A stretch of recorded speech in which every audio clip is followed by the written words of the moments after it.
Okay, on to round two. It's nice celebrating the win over the Silvertips in round number one, but now it's time to turn the door. Time to turn the page and focus in on the Kelowna Rockets. Um, this is going to be a harder playoff series. Kelowna was the number one seed in the Western Conference, and they were so good. The Portland Winterhawks ended up going on a 21 game winning streak, and Kelowna's record was so good to the point where after that 21 game winning streak by the Winterhawks this year, um, Portland didn't pass Kelowna. I mean, can you imagine? Portland was second place in the Western Conference. They go on a 21 game winning streak, and they don't move. They did not move in the standings. That's how good Kelowna was. Oh man. Um, Before moving on, though, needed to do a little bit of research. So this is a Seattle Thunderbirds program that I bought. I know it's small, but from the 2011-2012 season. I actually bought this when I lived down in Des Moines, which was basically right next to Kent, and the arena was a couple, like basically a 10-minute drive from my apartment. But anyway, the reason why I've kept it is because I was able to get it signed. So there's some signatures that I have. Got Brendan Truk, still on the team. I believe, there's Evan Wardley, Calvin Pickard, who I'm waiting. I'm waiting for him to make his debut for the Colorado Avalanche. So that's the reason why I've kept this. But I've whipped this out for you guys because, according to this, here it is. According to this program, that was the last time the Seattle Thunderbirds won a playoff series. 2007-2008 eight season. They defeated the Kelowna Rockets in 7 games before losing to the Tri-City Americans 4 games to 1. So a very, very big win in this franchise. I mean, ever since then, I believe they made the playoffs the following year, and then there was a 3-year period drought, and then after that, we got into the playoffs for the first time. And broke the drought and ended up losing to Kelowna, and then this year we finally was able to snap the streak. I know Everett's going through a playoff drought as well. They haven't won a playoff series since 2007, so very, very big win for the Seattle Thunderbirds franchise. So props.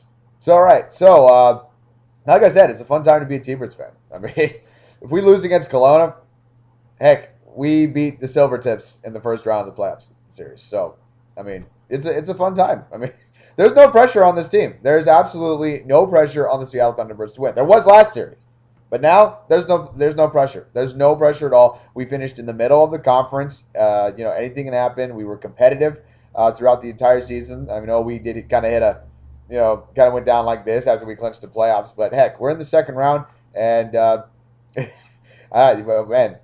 heck, I don't even know the last time I was having this much fun. Listening and doing what I actually, yes, I do. 2002-2003 season when we went to the conference finals and lost to the Rockets. As you can see, there's kind of a playoff history between the two clubs. Alrighty, so let's preview Kelowna and Seattle, shall we? First off, let's get this up here. All right, so the season series, Kelowna plays in the British Columbia division compared to the Seattle Thunderbirds who play in the U.S. division. And so they only play each other 4 times a season, and each team, the season series was 2-2, with each team winning once at home and once on the road. As I said, there is a history with this series, with this team. Last year, as I said before, Seattle jumped out to a 3-0 lead in the series and then blew it. Kelowna pulled a Boston Red Sox on us, and or I should say, since we're talking hockey, New York Islanders and Toronto Maple Leafs on us by coming back from a 0-3 deficit and beating us 4-3. 3 of those games went to overtime, 1 won by Seattle, 2 won by Kelowna, including Game 6 and 7. It would have been the biggest upset in Western Hockey League history because no team, because of the point differential, the announcer did some research, and if the T-Birds were able to get that 4th win, it would have been the biggest upset in Western Hockey League history, based on the points. Kelowna, after they defeated the T-Birds, ended up getting swept by their rival the Kamloops Blazers. Probably, despite losing that playoff series, Kelowna fans are probably happy that where they are compared to Kamloops this year, Kamloops missed the playoffs.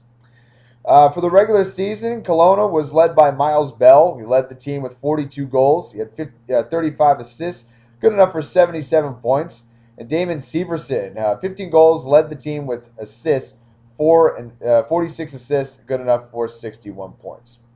So in the playoffs, these are some players who are hot right now for the Kelowna Rockets. Marique Turvin, 4 goals, 2 assists, good for 6 points. Tyson Bailey, 1 goal, 5 assists, leads the team in assists with 6 points. Nick Merkley, he hasn't gotten any goals, but he also has 5 assists, good enough for 5 points. In between the pipes, excuse me, in between the pipes will be Jordan Cook. He was 4-1 against the Tri-City Americans.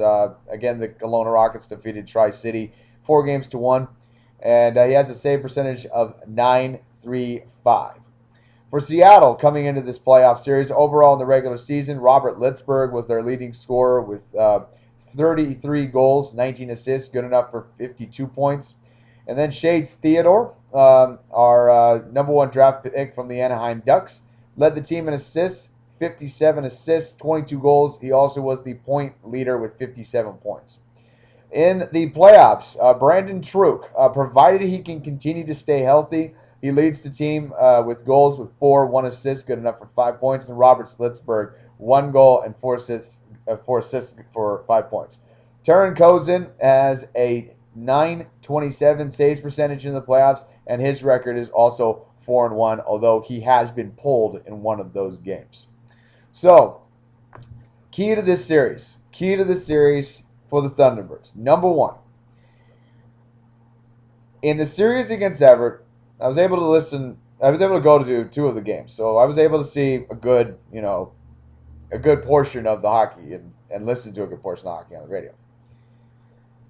The T-Birds were outplayed by Everett overall in Game 1 and Game 2. For whatever reason, they just went to defense and they did not put any pressure on the goaltending and somehow still was able to win. I don't know if it was playoff jitters. I don't know if it was just Everett got. I don't know if it was just Everett got hot and just Kozin got hot and basically bailed the T-Birds out. I don't know, but the T-Birds have to play if they're going to win 4 times against Kelowna. They have to play 60 minutes of hockey every single night. They cannot take a break. One thing that I noticed in the Everett series, Seattle is not winning the second period. They're just not. And I know I said that in a vlog, a couple months ago, but when I went to Game 1, the Tips won the second period. When I went to Game 2, yes, this T-Birds got a goal and tied it up, but it was because of a 5-on-3 situation. You look at Game 3, the T-Birds ended up giving up a goal late, so they entered the third period down a goal.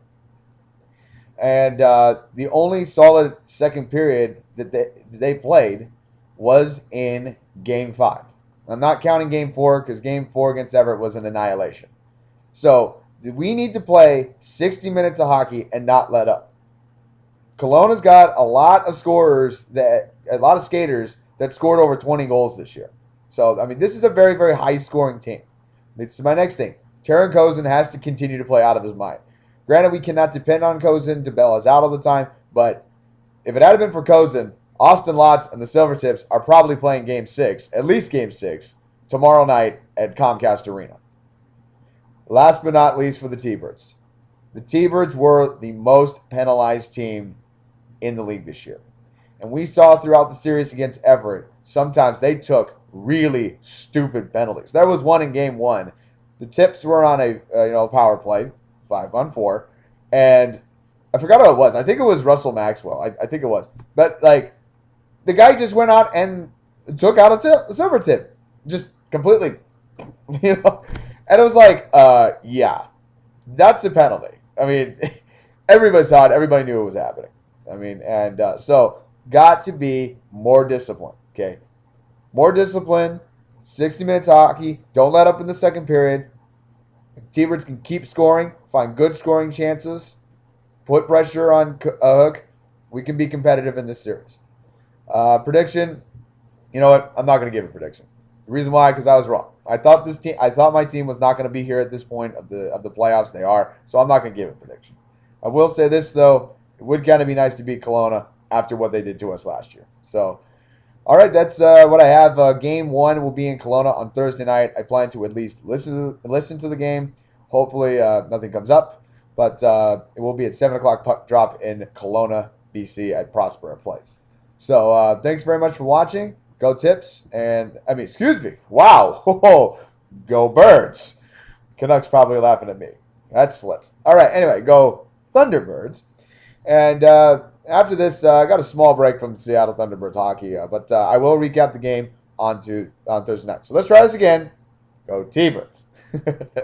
I know for a fact now it's probably Silver Tip fans that are going to be like, oh, hey, check this out. Or like maybe they'll take that video and edit it out and be like, hey, T-Bird fans said go Tips. Whatever. Either way, my team's still in the playoffs, and your team is not. Whatever. I'm just gonna end that right now, and I will see you guys. I'll see you guys on Thursday. Go Birds.